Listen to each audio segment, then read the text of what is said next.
Et nous sommes de retour au plateau pour la suite de cette émission. Nous abordons notre deuxième sujet. Nous parlons à présent du Burkina Faso. Nouvelle allégation des tentatives de coup d'État.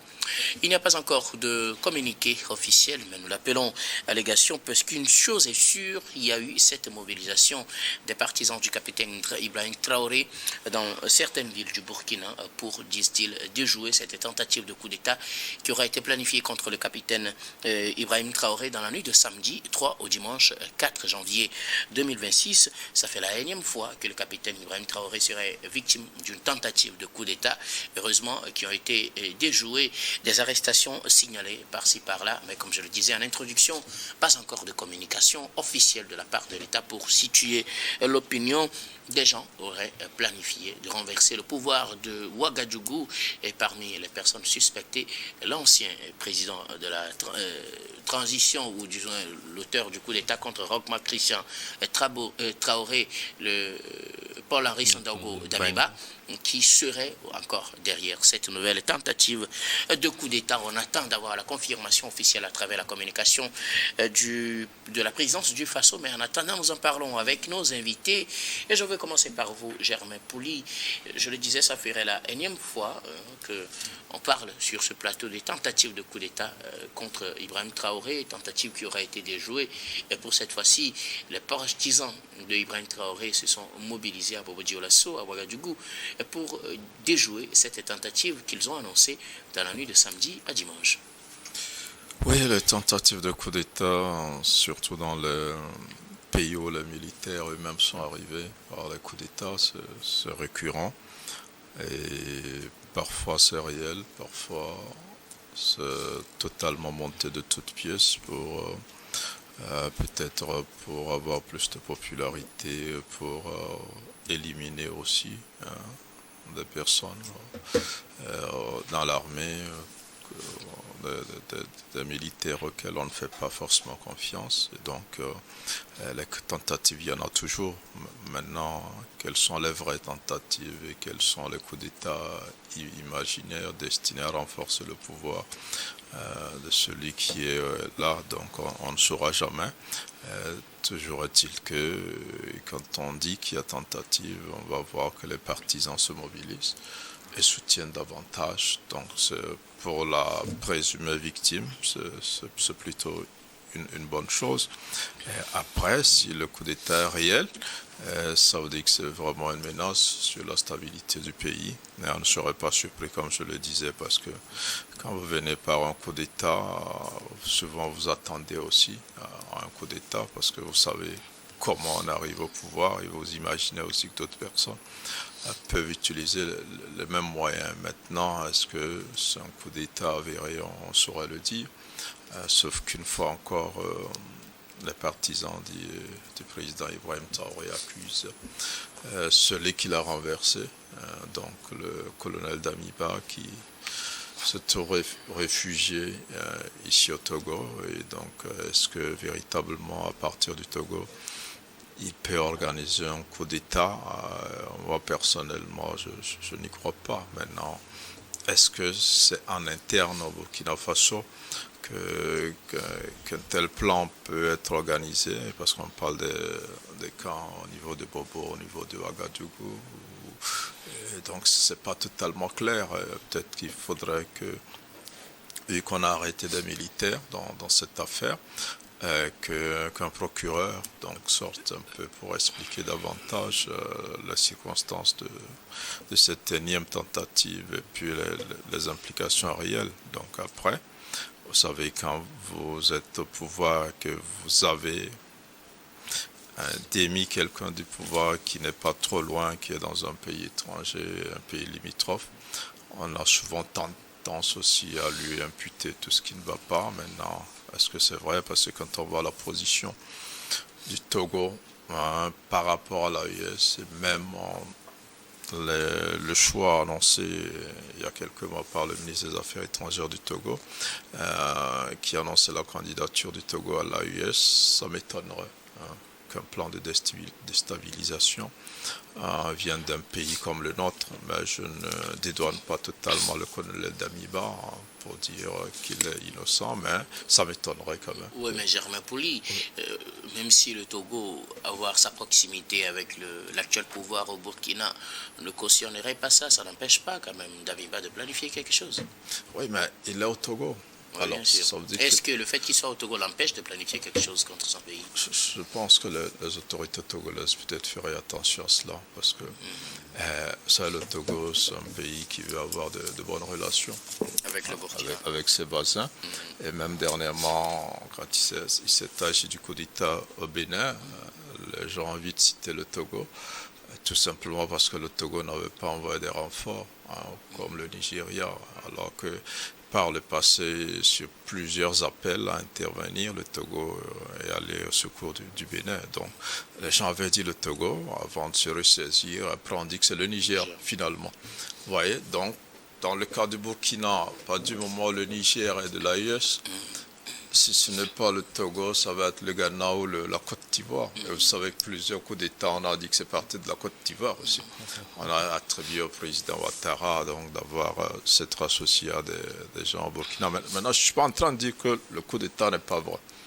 Mais s'il vient du Togo, moi personnellement, ça m'étonnerait. Maintenant, est-ce qu'il existe, est-ce qu'il y a cette tentative? Je pense qu'on a arrêté des militaires. Mais je pense aussi qu'il faut faire une sortie. Des informations filtrent du fait que ceux qui tentaient ce coup d'État auraient planifié de se saisir du commandant de la base qui contrôle les drones pour faciliter l'intervention, pour faciliter l'entrée des groupes terroristes et des groupes armés. Bon, ça c'est le scénario. Maintenant, je pense que il faut pouvoir juger ces gens-là et puis faire en sorte que l'opinion, tant nationale ou internationale, voit les dessous de cette affaire. Maintenant, comme je l'ai dit, les coups d'État sont là en permanence dans tout le pays déjà. Maintenant, plus particulièrement dans les pays où des militaires sont arrivés aussi par un coup d'État. C'est pas exclu qu'ils éventent ou qu'ils démontent, qu'ils déroutent de telles tentatives. Maintenant, je pense quand même que généralement les Burkinabés soutiennent leur président.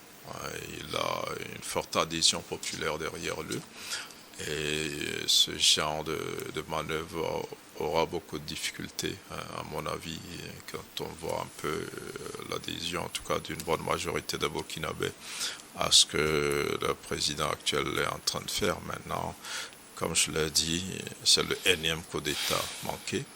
Peut-être qu'il y en aura encore d'autres, parce que ça peut être des coups d'État avérés, ça peut être tout simplement aussi des stratégies pour renforcer son pouvoir. Merci beaucoup à vous, Germain Pouli. C'est votre appréciation d'une telle situation, Mathieu. Il n'y a pas encore de communication officielle de la part du Burkina, mais dans l'opinion, cela est dit. D'ailleurs, des acteurs se sont mobilisés pour faire échec à cette tentative de coup d'État.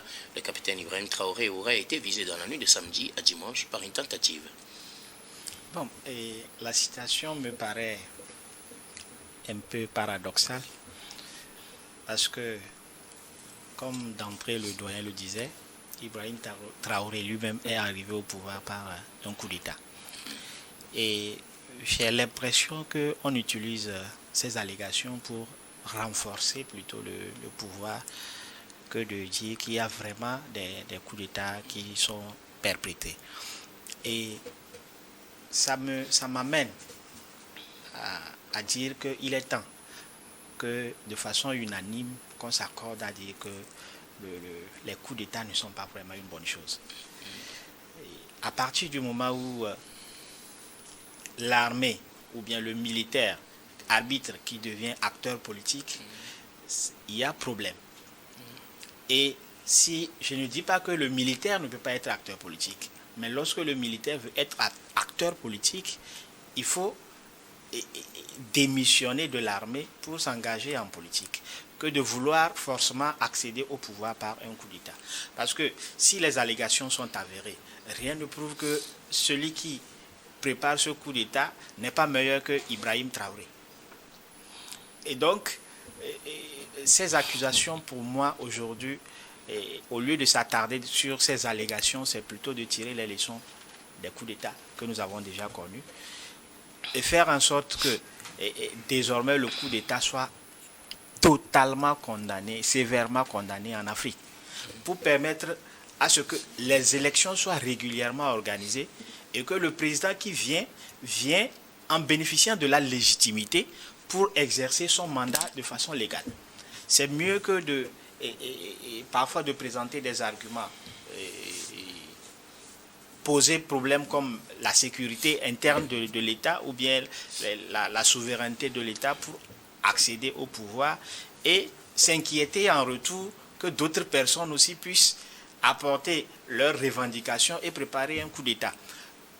Pour moi, comme j'ai eu à le dire déjà, ces allégations que Dieu nous préserve de cela, je ne pense pas que le Togo veille vraiment à avoir un problème diplomatique avec le Burkina. Et en accueillant déjà Damiba, je pense que le Togo est suffisamment préparé pour éviter ces accusations-là. Et toutefois qu'il y a eu des accusations jusqu'alors, il n'y a pas eu de preuves tangibles qui prouvent que le Togo est mêlé à quoi que ce soit. Ça, il faut que tous les Togolais soient unanimes là-dessus pour dire que notre pays n'est pas mêlé à l'organisation d'un coup d'État contre un pays voisin. D'ailleurs, lorsque l'AES a eu beaucoup de ces soucis, je pense que le Togo a vraiment été un acteur majeur et donc le Togo n'a pas d'intérêt à vraiment se mêler à ces coups d'État. Si les allégations sont avérées, Ibrahim Traoré est un homme ou bien un acteur responsable. Je pense que les autorités compétentes du pays prendront les dispositions pour arrêter ceux qui ont perpétré cela et les traduire en justice. Mais qu'à chaque fois qu'on accuse un pays voisin, par exemple la dernière fois au Bénin qu'on accuse un pays voisin, à tout moment, soit le Togo, soit c'est le Bénin, soit c'est le Niger, soit c'est la Côte d'Ivoire, alors que nous sommes attaqués par les terroristes, nous n'arrivons pas à nous défendre. Je pense que c'est un débat vraiment inutile, il faut passer à autre chose. Merci beaucoup. À vous Mathieu. Alors, Maoulolo Samson Ridja, le capitaine Traoré, aurait été victime d'une nouvelle tentative, du moins aurait été la cible d'une nouvelle tentative de coup d'État déjoué dans la nuit de samedi à dimanche au Burkina. Oui, dans l'état actuel des choses, il est un peu difficile d'évaluer l'ampleur réelle de la menace qui est invoquée.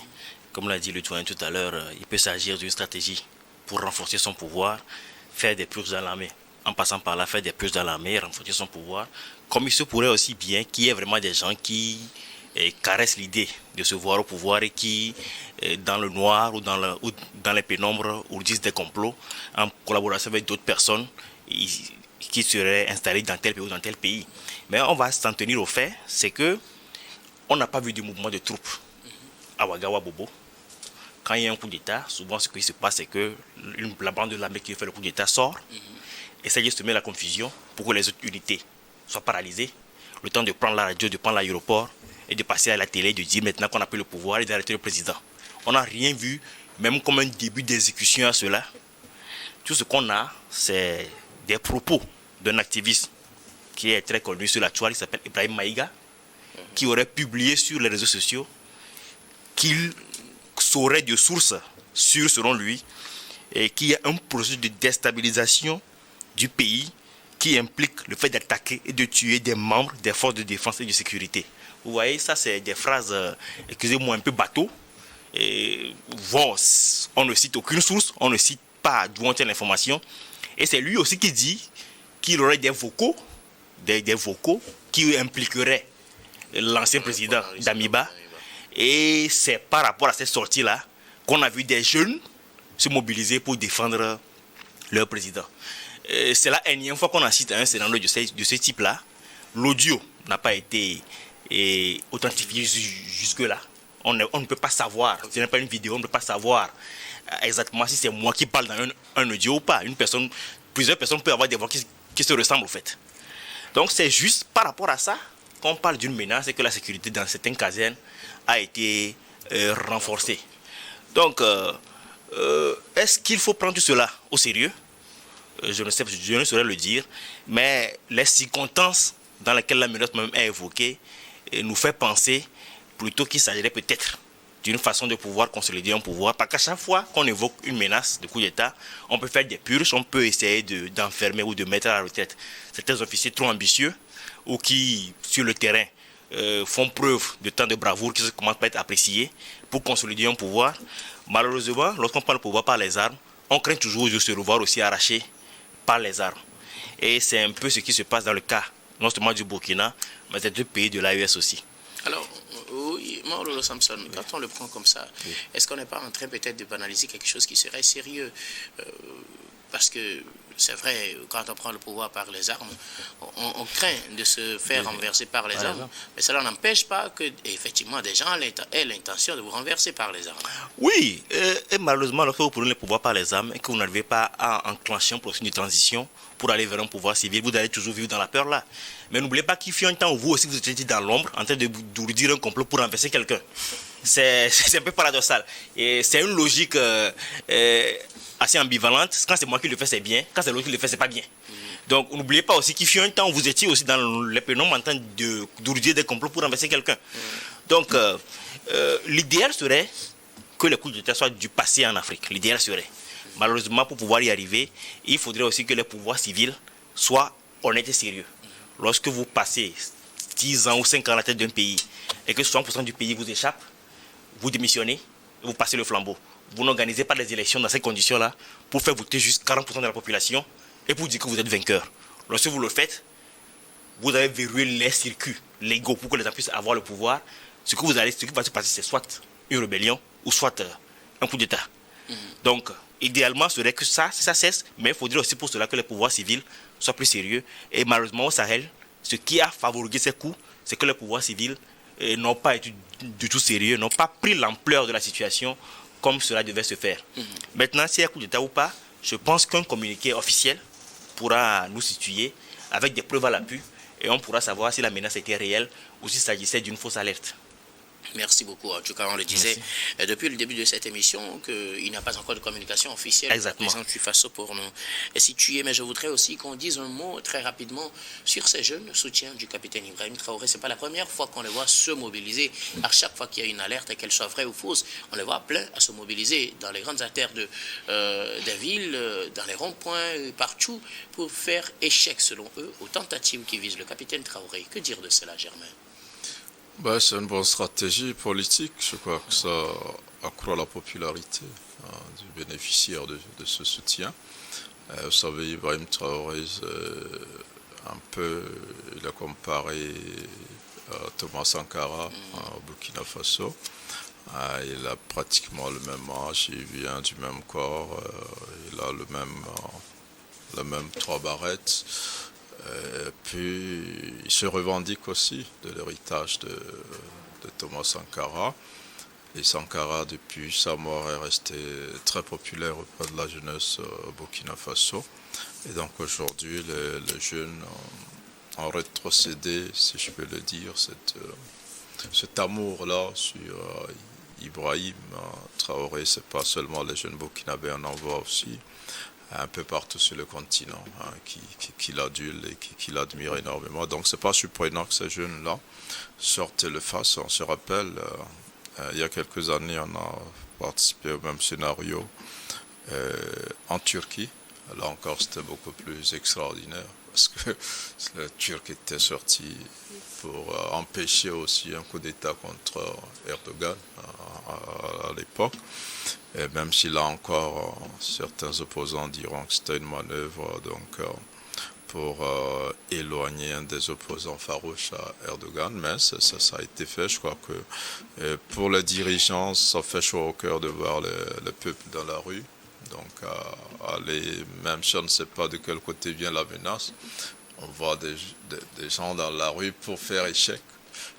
Alors, pour faire échec, c'est qu'on devrait savoir d'où ça vient, mais ça reste des manifestations populaires destinées à renforcer le pouvoir. Et je disais que ça aussi, c'est l'un des objectifs de ce coup d'État qu'on dénonce, parce que quand on voit que l'estime faiblit ou quand on a envie de garder toujours cette flamme-là de temps en temps.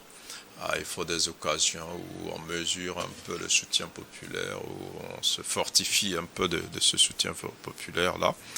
Et avec une jeunesse burkinabé qui se retrouve très majoritairement dans ce que Ibrahim Traoré est en train de faire. Donc c'est une bonne chose. Et certains même ironisaient la dernière fois que ça s'est passé au Bénin. Ils disent ils n'ont pas vu des Béninois sortir pour empêcher par exemple un coup d'État, comme ça se fait régulièrement au Burkina Faso. Mais c'est pas grave, je crois que chaque président à son style. Au Bénin, le lendemain, Talon s'est offert quand même un bain de foule. Il est allé dans les rues. Voilà, donc le coup d'État aussi, ça sert à ça. Après, on sort pour dire que voilà, on a échappé, c'est dire qu'on est sur la bonne voie et on a des ennemis qui veulent nous barrer la route et donc on a des soutiens qui viennent donc empêcher tout cela. Et donc pour le dirigeant, je crois que c'est plutôt une bonne chose. Ça participe à renforcer son pouvoir, sa popularité, l'estime que le peuple a pour lui. Et donc je crois qu'au Burkina c'est récurrent. Et on va peut-être assister à ça pendant longtemps encore. Mathieu, que dire de cette mobilisation de jeunes à chaque fois qu'il y a cette rumeur de tentative de coup d'État? Ce n'est pas la première fois qu'on le voit. Bon, et dans le cas spécifique du Burkina, vous savez, le Burkina est un peuple vraiment révolutionnaire de nature. Et au-delà, la jeunesse burkinabé se retrouve dans ce que Ibrahim Traoré fait. Bon, pour ne pas dire la jeunesse, une grande partie de la jeunesse africaine, et se retrouvant dans les idéaux de Thomas Sankara et proclamant la souveraineté de son pays et la souveraineté de l'Afrique, beaucoup de jeunes s'intéressent à sa manière de gouverner le pays et au-delà même de sa manière de gouverner, je pense qu'il y a eu quand même au niveau du Burkina un certain nombre d'actions posées par lui qui amènent la jeunesse à le soutenir. Et donc, lorsque ces jeunes sortent comme ça pour le défendre, ça ne devait pas étonner. C'est vrai que parfois, dans certaines circonstances, on manipule des gens pour sortir, pour offrir au président un bain de foule et tout. Mais dans le cadre du Burkina, je pense que c'est d'abord le fait que le président lui-même soit jeune et que la jeunesse se retrouve dans reconnaisse en lui. Voilà. Merci beaucoup. Avant Mathieu, Maololo Samson Arlidia, que dire? Oui, je vais aller dans le même sens que mes deux prédécesseurs. L'actuel président surfe vraiment sur l'aura de Thomas Sankara et le traumatisme vécu par l'assassinat de Thomas Sankara fait que les jeunes ne se disent plus jamais ça. Il ne faudrait pas qu'il soit un second Thomas Sankara. Et pour cela, à chaque fois qu'il a des rumeurs, même si c'est des bruits de couloir, ils sortent massivement pour défendre le président. Parce que même s'il a des imperfections, même s'il a des points à corriger, on considère que sa fougue et surtout sa volonté de continuer en guillemets l'œuvre de Sankara fait qu'il faut le soutenir, vaille que vaille. C'est bon. Merci beaucoup à vous tous pour vos contributions. Nous allons marquer la pause pour le journal, puis on reviendra tout à l'heure pour la suite de cette émission.